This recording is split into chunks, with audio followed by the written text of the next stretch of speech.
कभी कभी जिंदगी हमें ऐसे मोड़ पर लाकर खड़ा कर देती है जहां दिल और दिमाग के बीच एक अनकहा संघर्ष शुरू हो जाता है। हम समझ नहीं पाते कि जो महसूस हो रहा है वो सही है या सिर्फ एक पल की भूल। लेकिन क्या हो जब वो एहसास धीरे धीरे हमारी दुनिया बदलने लगे। मैं बाथरूम की ओर चला गया, उसके कपड़े उसे दे दिए, उसने फिर से दरवाजा बंद कर दिया और मैं वहीं रुक गया। मैं दरवाजे के छेद से अंदर देखने के लिए उत्सुकता से उठ खड़ा हुआ। यह कोई नहीं था, बस हम दोनों ही थे। भाभी नहा चुकी थी और अपने कपड़े बदल रही थी। मैं सिर्फ उसका पिछला हिस्सा ही देख पा रहा था। नमस्कार दोस्तों, मैं अमन, एक आम जिंदगी जीने वाला लड़का, लेकिन इस कहानी में मेरा नाम गणेश है। चलिए अब शुरू करते हैं। उस सुबह कुछ ऐसा हुआ जिसने मेरे दिल में एक नया एहसास जगा दिया। मैं जानता था कि ये एहसास सही नहीं था, लेकिन फिर भी उस पल में सब कुछ थम सा गया था। जब मैं गर्मी की छुट्टियों में भाई के पास गया था, जब मैं 10वीं क्लास में था, तो मेरी भाभी थोड़ी मोटी थी, लेकिन वो बहुत गोरी लग रही थी। वो हर वक्त छोटे कपड़े पहनती रहती थी। पूरे दिन घर पर सिर्फ मैं और भाभी ही होते थे, क्योंकि भाई काम पर जाता था और भाभी बचपन से ही बहुत फ्री रहते थे। वे मेरे बारे में सब कुछ जानती थी, तो वह मुझे अपने पास पकड़ लेती और गले लगा लेती। हम हर दिन ऐसा करते थे, लेकिन अब मैं बड़ा हो गया था और मुझे उसकी बाहों में बहुत अच्छा महसूस होता था। जब वह मुझे गले लगाती थी तो मेरा साथी बड़ा हो जाता था। फिर मैंने तुरंत उसे गले लगा लिया और मजे लेने लगा। मैं एक दिवस उत्सव के लिए उनके पास गया था। कुछ दिन बीत गए। एक दिन सुबह हो गई, भाई काम पर गए थे और भाभी ने मुझे नाश्ता दिया और कहा मैं नहा कर आती हूँ। तब तक मैंने नाश्ता कर लिया और टीवी देखने बैठ गया। तभी भाभी ने मुझे आवाज दी, गणेश मेरे कपड़े दे दो। मैंने टेबल पर रख दिए हैं। मैंने उसकी ड्रेस उठाई और वहाँ उसका अंडरवियर भी था। मैं उस वक्त थोड़ा असमंजस में था, लेकिन उसे कपड़े देते समय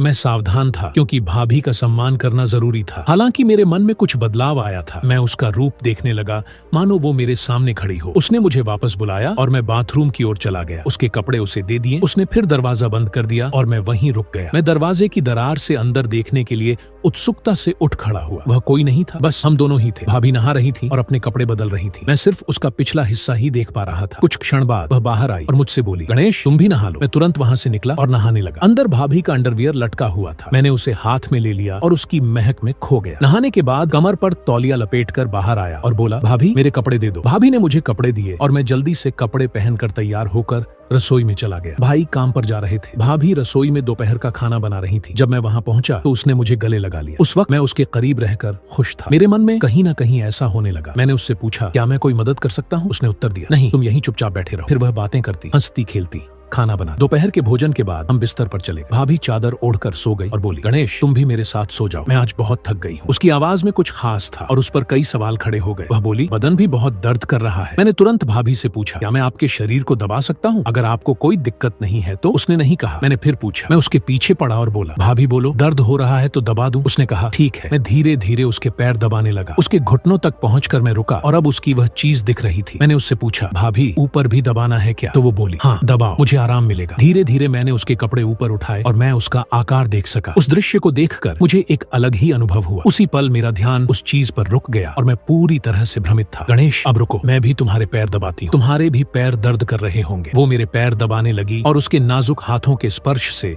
मुझे बहुत अच्छा महसूस हो रहा था। उसने मेरे पैरों को दबाते हुए मुझे आराम दिया और फिर हम वहीं सो गए। अब मुझे थोड़ा बेहतर महसूस हुआ। फिर भी मैंने उनसे पूछा कि भाभी क्या मैं आपको गले लगा सकता हूँ? भाभी ने मुस्कुराते हुए जवाब दिया, क्यों नहीं, लगाओ। तुम ऐसे क्यों पूछते हो? हम दोस्त हैं ना। तुम्हारा आलिंगन मुझे एक नई गर्माहट देता है। वह बहुत होशियार थी और सब कुछ जानती थी। मैं छोटा था। गले मिलने के बाद हम दोपहर को सो गए। दोपहर को हम अच्छी नींद सोए और शाम को जाग गए। सब बातों का ध्यान रखा गया, क्योंकि शाम को मेरे भैया आ रहे थे। भैया काम से आए और हमने खाना खाया। भाभी ने कुछ खास पकवान बनाए थे जिससे सबके चेहरे खिले हुए थे। वहाँ का पूरा माहौल खुशियों से भरा हुआ था। भाभी ने मेरे भाई के लिए बिस्तर नीचे हॉल में लगा दिया। उसके बाद मैं भाभी के साथ बिस्तर पर सो गया। क्योंकि हम दोपहर में अच्छी नींद लेते थे, इसलिए हमें रात में नींद नहीं आती थी। रात के 2 बजे थे, फिर भी मुझे नींद नहीं आ रही थी। भाभी एक करवट से दूसरे करवट पर सो रही थी, लेकिन उसे भी नींद नहीं आ रही थी। कमरे में एक छोटा सा लाल बल्ब जल रहा था और बाकी कमरा अंधेरे में डूबा हुआ था। उस शांत वातावरण में हमारे मन में विचारों की लहरें दौड़ रही थीं। एक दूसरे के करीब होने के कारण उस पल का रहस्य हमारे दिमाग में घूम रहा था। मैं और भाभी अंधेरे में जाग रहे थे। उसने मुझसे कहा, शांत रहो गणेश, शोर मत करो, सुबह के 3 बजे हैं। और फिर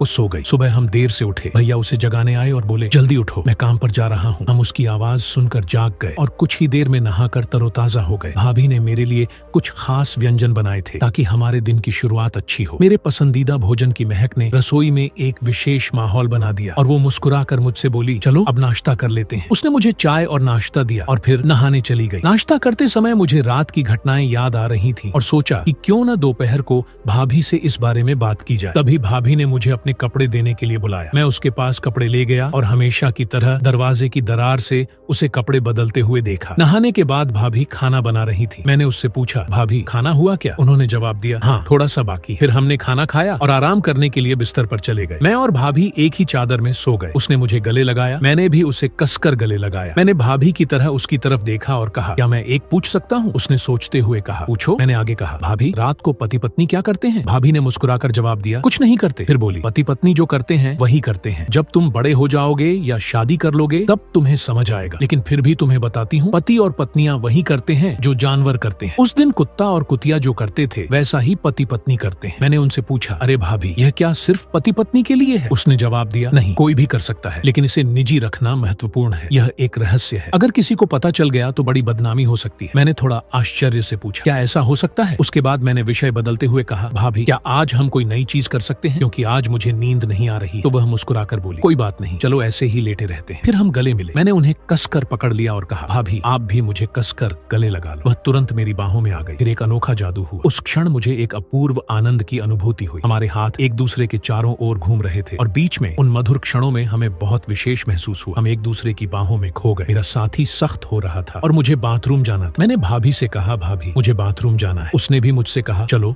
मुझे भी जाना है। हम दोनों एक साथ बाथरूम गए। फिर मैंने मन में ठान लिया कि भाभी को अपने साथी के दर्शन दिखाऊंगा। भाभी बाथरूम में जाकर बाहर आई और फिर मैं अंदर चला गया और भाभी से बोला, भाभी मेरी संवेदनशील जगह पर थोड़ा दर्द हो रहा है। उसने कहा, क्या हुआ? मैंने कहा, जगह बहुत तंग है। वह बोली, ठीक है दिखाओ। मैंने तुरंत चेन नीचे कर दी और अपने साथी को दिखाया। वो बोली, कहाँ दर्द होता है? मैंने कहा, आगे हल्की सी जलन होती है। उसने कहा, अरे तुमने मिर्च खाई थी क्या? फिर वो तेल लेकर आई और बोली, इसे लगाओ। मैंने कहा, तुम लगाओ, मुझे बहुत जलन हो रही है। वह मुस्कुराई और बोली, ठीक है अच्छे से सो जाओ, फिर जलन नहीं होगी। उसकी आवाज में एक मिठास थी जो मुझे शांत कर रही थी। फिर मैंने कंबल लिया और मुझसे पूछा, गणेश क्या तुम्हारा दर्द बंद हो गया? मैंने कहा, हाँ। फिर वह बोली, मुझे वापस दिखाओ। मैं सीधे बिस्तर पर गया और उससे पूछा, क्या आप देखने के लिए तैयार हैं? भाभी यह देखकर खुश हो गई। मेरा साथी भाभी को पूरी तरह से साथ दे रहा था। कुछ देर बाद मेरे साथी को उल्टी हुई और भाभी यह देखकर शर्मा गई। दोस्तों अगर आपको कहानी पसंद आए तो हमारे चैनल को सब्सक्राइब करें और आपको कहानी कैसी लगी मुझे कमेंट में अवश्य बताएं। इस वीडियो के माध्यम से समाज में घट रही घटनाओं को लोगों तक पहुंचाकर हम केवल लोगों को जागरूक करने का कार्य कर रहे हैं तथा इस वीडियो के माध्यम से किसी की भावनाओं को आहत करना हमारा उद्देश्य नहीं है।